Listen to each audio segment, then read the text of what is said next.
సోదరులారా, ఈరోజు నెహ్రూ ప్రధాని అయిన తర్వాత అంబేద్కర్ గారు న్యాయశాఖ మంత్రిగా ఉండి ఈరోజు ఎస్సీలకు, ఎస్టీలకు, బీసీలకు, బడుగులకు, బలహీన వర్గాలకు విద్యలో ఉద్యోగంలో మరి రిజర్వేషన్ కల్పించి వారి యొక్క రాజ్యాంగం రాసినటువంటి ఆర్టికల్ 3 ప్రకారంగా శ్రీమతి సోనియా గాంధీ 1975లో తెలంగాణ రాష్ట్ర ప్రజలు తెలంగాణ రాష్ట్రం ఏర్పాటు కొరకు 350 మంది చనిపోతే మొన్న 2009 నుంచి 14 సమయంలో సుమారు 1200 మంది బిడ్డల ప్రాణాలు బలిగొంటే డాక్టర్ బాబాసాహెబ్ అంబేద్కర్ రాసిన రాజ్యాంగం ఆర్టికల్ 3 ప్రకారంగా శ్రీమతి సోనియా గాంధీ ఆంధ్ర రాష్ట్రంలో కాంగ్రెస్ పార్టీ నష్టపోతుందని తెలిసిన ఇక్కడ తెలంగాణ రాష్ట్రం ఇచ్చింది కాంగ్రెస్ పార్టీ.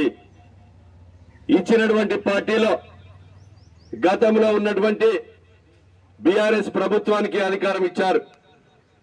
ఇచ్చినటువంటి రాష్ట్రంలో మిగులు రాష్ట్రాన్ని అదేవిధంగా 8,70,000 కోట్లు అప్పు చేసి ఈరోజు మరి కాళేశ్వరం ప్రాజెక్టుతో కమిషన్ల పేరుతో దోపిడీ చేసి కాళేశ్వరం కూలిపోయి మిషన్ భగీరథతో వేలాది కోట్ల రూపాయలు దిగమింగి ఛత్తీస్గఢ్ కరెంటు కొని వేలాది కోట్ల రూపాయలు కమిషన్లు తీసుకొని ఈ రాష్ట్రాన్ని అప్పులపాలు చేసి వాళ్ళు చెప్పిన మాట ఏ ఒక్కడి కూడా అమలు చేయలేకపోయారు.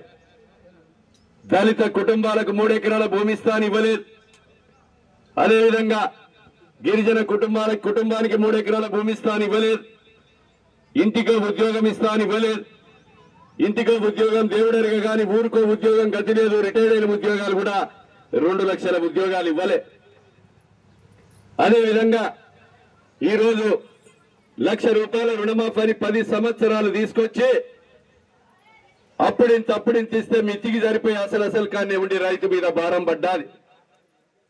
డబుల్ బెడ్రూమ్ అల్లుడొస్తే బిడ్డొస్తే చుట్టమొస్తే ఆ గుడిసె ఏడబడుకుంటారని నీతి మాటలు చెప్పి 2 సార్లు అధికారంకి వచ్చి ఈ జగ్గేపేటలో ఎన్నిళ్ళు కట్టించారు. ఈ నియోజకవర్గంలోనే 1700 ఇండ్లని మొదలు పెట్టారు.